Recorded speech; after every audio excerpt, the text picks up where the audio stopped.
Hey guys, welcome back to Medical Coding with Blue. It is Q&A Tuesday. If you are brand new to my channel, welcome. I am Blue. I'm a medical coder. Every week I take some of the questions that have been submitted by viewer comments through emails or from Instagram, and I throw it all into one episode to bring you guys the #1 question and answer show about medical coding airing on Tuesday. So if you'd like to have your question submitted for a future episode, please comment below or send me an email. I will include my email address in the description box below. Thank you to everybody who submitted their question, and let's get started. All right, first question. As a remote coder, are you on the phones a lot? So when I did remote coding at the beginning of the pandemic, I'm now back at the facility. When I was at home, I was never on the phone. I mean, I had to do some call-in check-ins with my boss, but that's about it. And I did have another remote position before, and I did not spend any time on the phones. I mean, everything was just by email or by instant message. I will say this though, since now a lot of people are working at home, there is always the option of doing like video chat. So there's many different types. There's Google Duo and there's Microsoft Office Teams, all with the video capability. So while you may not be on the phone, you may have to be on video. So that is always a possibility. It's a possibility, all right? Because every facility, every place is different. So everybody's going to have different ideas about their communication as far as like, okay, you're not at the facility, we can't see you, but we can talk to you this other avenue. Okay, so it may not be by the phone, but it may be by video chat. So that is something to think about. All right, next question. Blue, as a coder, do you deal with algebra, graphs, and charts when you're coding? I think the person is confused because coding, like software coding, that is what involves math. This is medical coding. Medical coding does not involve math, let alone algebra, graphs, or charts. If you're doing like a report, maybe you might have to do a chart, but as far as like complicated algebra and things like that, no. If you're doing statistics, maybe. But as far as medical coding goes, no. You are mostly working with reading comprehension. And if you have any math, it's very basic, plus minus math, maybe multiplication. But no, none of that complicated stuff. Okay. Next question. For a new coder in the program, do you have any good recommendations on videos or tabbing your ICD-10 manual? No, I do not. And I actually don't recommend tabbing your ICD-10 manual. I will say this, there's different points of view when it comes to this. Me, in my opinion, this is my opinion and you are free to think whatever you want to think. However, I will say this. When I first started, when I was in school, I did not tab my ICD-10 manual. I did not tab my, well, I wasn't in ICD-10 at the time. I was in ICD-9. But I did not tab that manual, and I did not tab my CPT manual either. So I had no tabs to work with. The way that I learned was keep your books clean.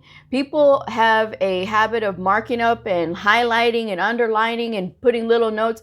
Guys, when you are going to go take your certification exam, those books should be as clean as possible. AHIMA has very strict standards when it comes to how much writing you can actually have. Some people have said you cannot have it. I've been from a time where they said maybe a little bit of notes here and there was okay, but not overly writing it. So things may have changed since that time. So as a good rule of measure, I always say do not write in your books, do not highlight your books, because the book will give you the answers. You just have to learn how to look in the book. And if you're going through the book at a frequency when you're studying, you're not going to need those tabs. Those tabs are actually going to get in your way. And you're not going to need all the underlining and highlighting and colors and all these things, because you're going to be so familiar with that book that it's just going to get in your way.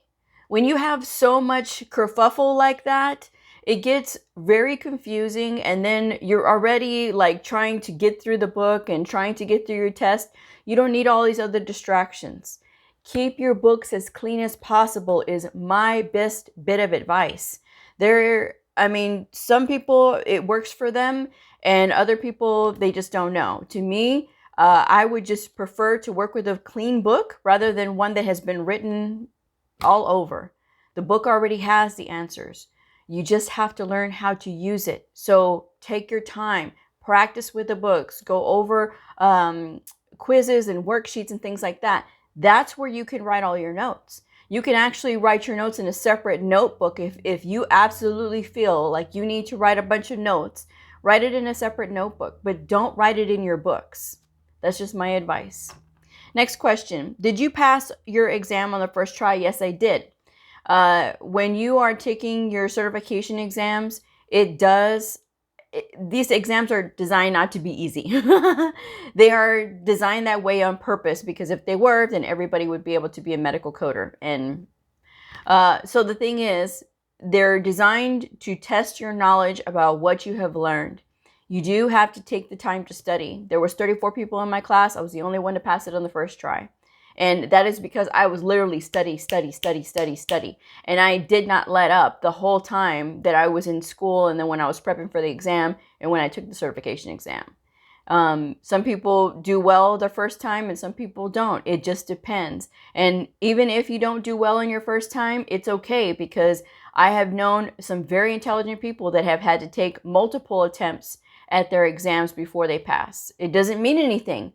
It just means that whatever is going on, as far as like maybe they were nervous, or maybe they didn't study on this particular topic enough, or whatever the case may be, that's just what happens. And sometimes you can do all the studying and be prepared, and then when you get right into that certification room, you're like, and then it just like, but that's why I always tell people, make sure you relax when you're going to go take your certification exam. Because at the end of the day, it is just a test. It is testing you about what you have learned. And so many people get so worked up about these exams. Don't get worked up, guys. Just take your time and be confident in the things that you have learned.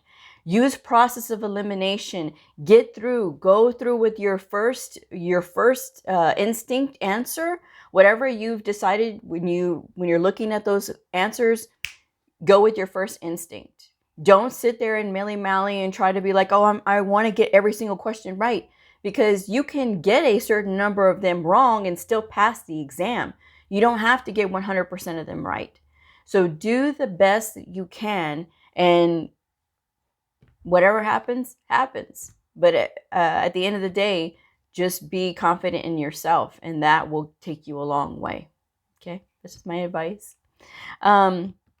Next question. Can you listen to music while you're coding? Yes. A lot of coders wear headphones. Sometimes if they're in a big room full of people, I know right now with COVID, that's not the case. But on a normal basis, if you are in a room, in an office with a bunch of bullpens, like I was at one time, you can listen to music. Just put it in your earphones. Okay. Next question. I have narcolepsy and I have no issue talking about it to people about it. My question is, should I let my employers know? The only time that you should have to let your employers know is if you need reasonable accommodation. Okay. Other than that, they don't need to know what your medical history is. Okay. If it doesn't affect your ability to be able to do your job, then, again, you have every right to your privacy. But at the same time, if you need reasonable accommodation, then yeah, you should potentially let them know what's going on. Always, you can get a note from your doctor as well. So that is something to think about. Next question. When you were in school for coding, how many hours a day did you study? All right. So a good rule of thumb that I always tell people is, if you are not working and you are in school, and that is your only thing going on right now, is that you are in school full time, then you need to be treating that like it's your full-time job. You need to be doing 40 hours per week. Blue, that's a lot of time. I realize that. But think about this. You would be working, right? And you would be still working 40 hours a week. Studying 40 hours a week is not unreasonable if you have nothing on your plate. Okay? If you are working part-time, right? And you are going to school part-time, 20 hours a week is reasonable. Well, again, that's a lot of time. Think about it, 20 hours. You can do, 10 hours on the weekend, like, right? 5 hours, 5 hours, 5 hours on Saturday, 5 hours on Sunday, and then you can spread the rest of it throughout the week. Okay, 2 hours each day, 10 hours, 10 hours on the weekend, 10 hours during the week. Boom, you got your 20 hours. The more time you spend studying, though, a reasonable amount, though, keep that in mind. Don't burn yourself out. But when you are studying and you're putting yourself into it, you're doing flashcards or you're listening to YouTube videos about different things, different topics, that's always a great thing. If you're doing lots of exercises, that's another good thing. You can space it out. You don't have to do it hours at a time. You can do it 30 minutes at a time. You can do it an hour at a time. A good rule of thumb is don't go more than 2 hours without a break. So again, if you are working full time, go with 20 hours a week. If you're working part time, again, you can do 20 hours. But if you're working full time, you need to just move your schedule however you need to in order to be able to get those 20 hours in. But again, if you're not working, then this needs to be your full-time job, because the more that you study, the better off you'll be. But again, don't burn yourself out. Next question. Come on. How strict is the background check? Unless it's different for every place. It is different for every place. Some employers will go back 10 years. Some will go back 15 years. So it just depends. And they're really looking for like violent offenses or like identity theft. That's what they're looking for. So, that's two of the major things. I mean, obviously you're working with private information from people, and, they have to be considerate about who they're letting have access to that information. Okay. Next question. And always be honest, though, on your background checks, because they will find it. Next question is, hello, I am currently interested in taking a class online for health information management. However, I don't want to be a manager. I want to become a clinical documentation specialist. Any suggestions on if this is a good program? It is a good program. To be a clinical documentation improvement practitioner, which is a CDIP with AHIMA. AAPC has their own as well. I can't recall the name of theirs off the top of my head, but any kind of education you can get as far as like learning how to do clinical documentation improvement is really good. Okay. Obviously you don't have to be a manager, but if you're going through an HIM program, that's what they're training you for. If you're going to be an RHIT, which is a Registered Health Information Technician, it is more of a worker bee type, and it's going to be more hands-on with the coding, but you're still going to have to be in that leadership type position. If all you're interested in is becoming a clinical documentation improvement specialist, then go with a certification and then work your way up into a CDIP or a clinical documentation specialist position.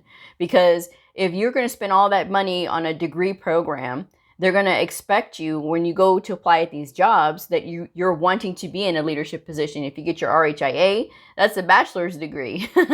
And again, that's the executives. Those are the people that are making the decisions for the department, for the hospital, and things like that. So, and they're not so much hands-on in the coding. They're more on the business side of the house. So consider what program you're getting into. I'm going to be doing a video about this pretty soon, but consider that before you spend thousands of dollars. Sometimes people get upset because they think that I'm anti-education because I tell people about the degree programs. Guys, I'm telling you about the degree programs because I don't want you to have to spend all this money if you don't have to. And a lot of times people are getting into these degree programs not knowing that they don't need a degree to become a medical coder. They could have gotten it for a fraction of the cost by going and getting a certification. The thing is with those degrees, again, you're going to be in that leadership type role. If that is not your goal to be in a leadership type role, then don't pursue the degree programs, because then what are you pursuing the degree programs for unless you want to be an auditor, a manager of some kind, a educator? Then yes, by all means, go into the leadership position programs. But if you're not, stick with the certifications. because that's where, if you're looking for a coding position, that's what the employers are looking for. Okay, either credentials from AHIMA or AAPC. So that is something to think about, and really ask a lot of questions before you get into these programs, especially these degree programs, because there's a lot of money that goes into it. I'm just saying. And then a lot of times, if you want to be a coder, you walk in there with your degree, they're still going to expect you to have a certification on top of that. I'm just saying. Okay, next question. Where am I? Okay. Hello, Blue. I was wondering if a CBCS can still do outpatient coding. CBCS, if you don't know, is a Certified Billing and Coding Specialist, and that is offered with the NHA. No, you cannot do that with outpatient coding. CBCS is a billing certificate, and it is meant for people who are wanting to do the billing side. Yes, it does say Certified Billing and Coding Specialist, but it is about billing. And when you are getting that kind of certificate, you don't have to be certified to be a medical biller. I'm going to say this till I'm blue in the face. You don't have to be certified to be a biller. There are many successful billers out there who do not have certifications at all. And if you look at the job listings for medical billers, they're not even asking you to be certified. Most are asking for either experience or if you don't have experience, that's fine. They'll train you, but they expect you to have a high school diploma or a GED. So that is something to think about. If you want to be an outpatient medical coder, if you're looking at the job postings again, they're asking for a AHIMA or AAPC credentials. I'm just saying. Next question.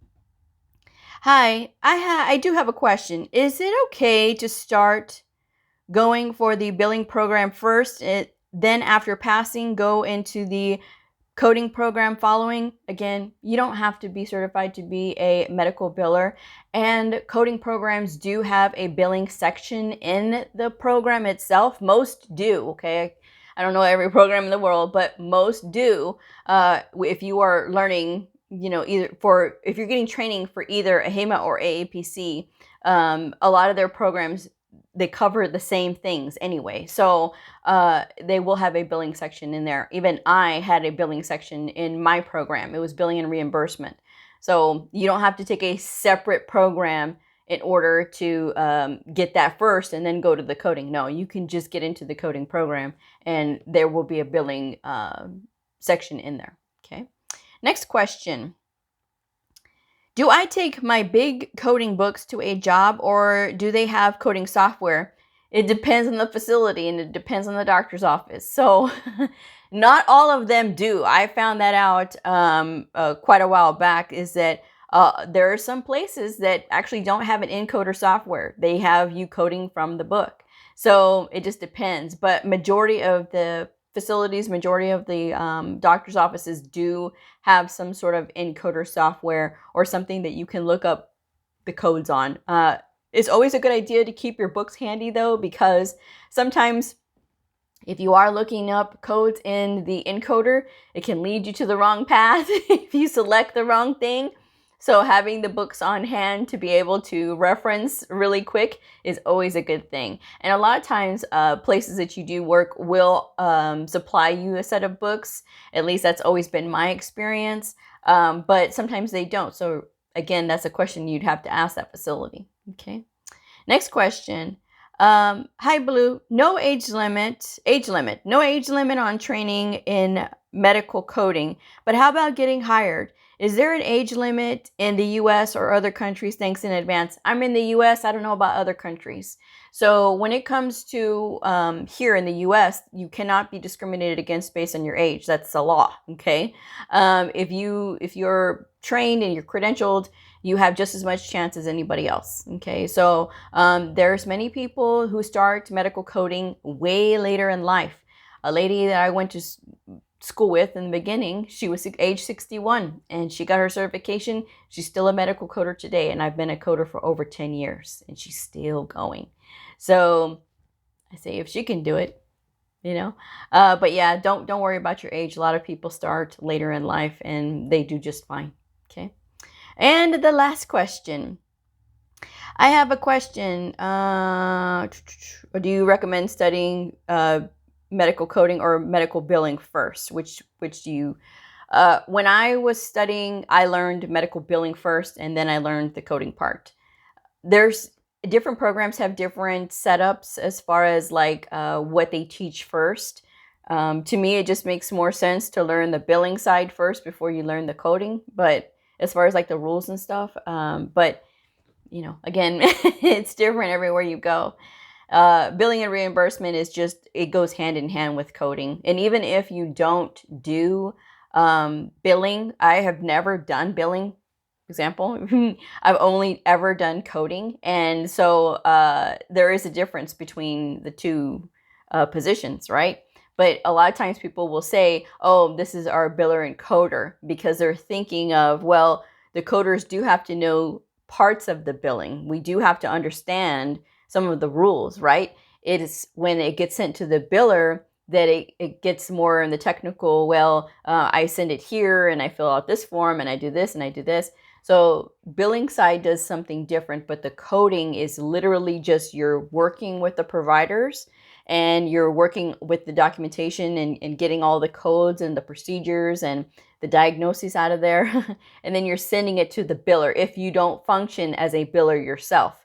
Some people do have one single coder who does everything, and they take care of the billing as well. But if there's two people doing it, the coder will send it on to the biller. The biller will take care of sending the invoices out and things like that to the insurance company. And then if there's a problem, the biller can look at it first and then do what they have to do, right? And then refer it back to the coder to see, you know, what happened or what's going on, you know. And some places just have a biller. They don't even have a coder because the provider is maybe doing a lot of routine things, or maybe the provider thinks that they don't need a coder, so they will rely on the biller. But the problem that happens is billers, if you're just doing billing, it depends on what their knowledge base is. Some do not have any knowledge of coding. They know some of the basics just to get by, just to submit the claims in, but they don't fully understand what goes on with coding. That's not all of them, okay? But some of them are like that. So it really depends. It's very important to have a coding person in the facility or in the doctor's office, because we know and understand these rules. That is why we get certifications, because we've gone through the training or we've gone through the self-study, and then we've been able to pass these certification exams. It brings value to facilities to have somebody who has that technical knowledge to work hand in hand with a biller to be able to make sure that the provider gets paid like they're supposed to, because it's the biller's responsibility to send stuff on to the insurance companies, right? And to work with them and to work with them about all these other details. And then it's on the coder to work with the provider to make sure that everything is there like it should be. So two very different functions, but a lot of times people do say medical billing and coding because they think of it as one person, but it can be two different people. So that is just my advice. But I hope you guys have enjoyed this episode. I hope that you will like and subscribe to my channel if you haven't already.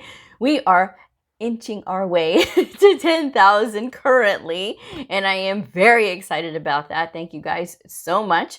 And I will see y'all on the next episode. So if you are a medical coder, a medical coding student, somebody curious about the fascinating world of medical coding, a provider, or a nurse, I invite you to like and subscribe and follow me on my journey in medical coding. I will see y'all next time. Bye.